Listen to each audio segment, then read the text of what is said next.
Do you want this to happen to you? I got hit 6 times with a 4-5, boy. You won't think you tough? This is what happened to tough. This is Scared Straight. It was a government program that received billions of dollars of funding and was made into an award-winning documentary. And the winner is Scared Straight. The idea was to take kids who committed crimes, show them life inside jail, and scare them onto the straight and narrow. The only problem? It made kids more likely to commit crimes. This was shown by 3 meta-analyses. One study even estimated that every $1 spent on the program caused $200 of harm to society. Now, it turns out that the kids who went through the program did indeed commit fewer crimes afterwards. So everyone involved thought the program was working. But similar kids who didn't go through the program committed even fewer.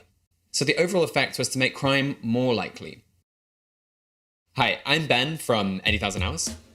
That's our book, and we do research to help people find satisfying careers with positive social impact. One of the questions we're most interested in is the question of what problems to work on. Should we try to reduce juvenile crime or climate change, improve health or education?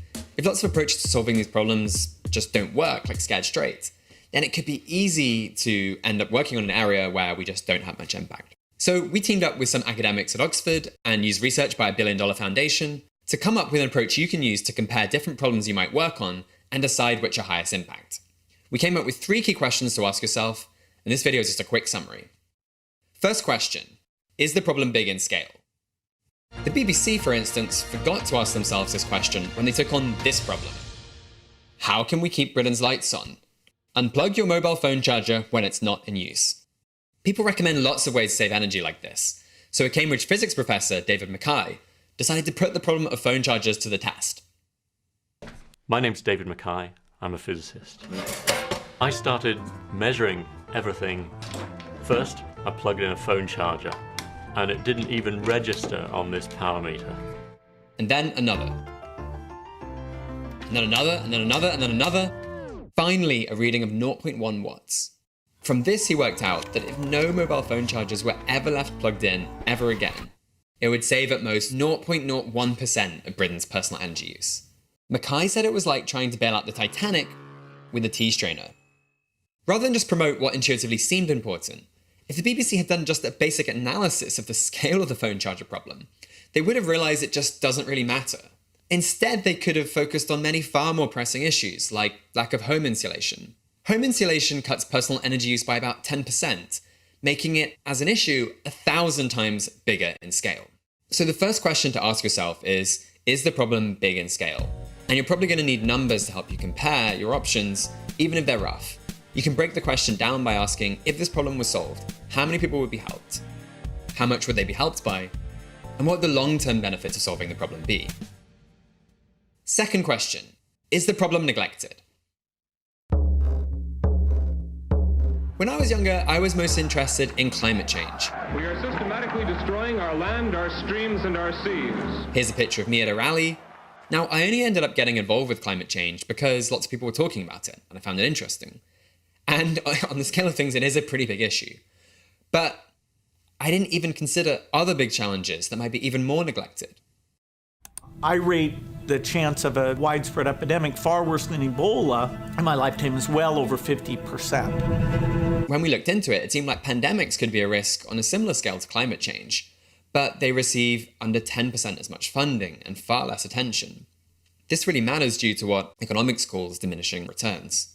All else equal, the more people working on a problem, the more the best opportunities will get taken anyway, and the harder it will be for you to make an impact. This actually means that the areas that are popular, those that you might naturally stumble across, are often going to be the lower impact ones. Instead, ask yourself, is the problem neglected? Is it being unfairly overlooked because, say, it affects the world's poorest people? Or it's a low probability event, like a pandemic? Or just few people know about it? Because of this, it may well be that the world's highest impact problem is something you've never even considered working on. Third question, is the problem solvable? There wouldn't have been a film without the fine work that they are doing in an attempt, and I might add an effective attempt.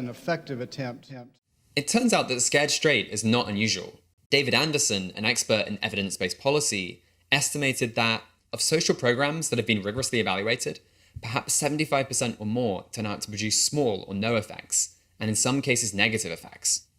This actually means that if you pick a social program to work on without looking at the evidence behind it, then there's a good chance of just having very little impact. Instead, ask yourself, is the problem solvable? Is there an approach to fixing it with rigorous evidence behind it, like how lots of studies show malaria nets prevent malaria?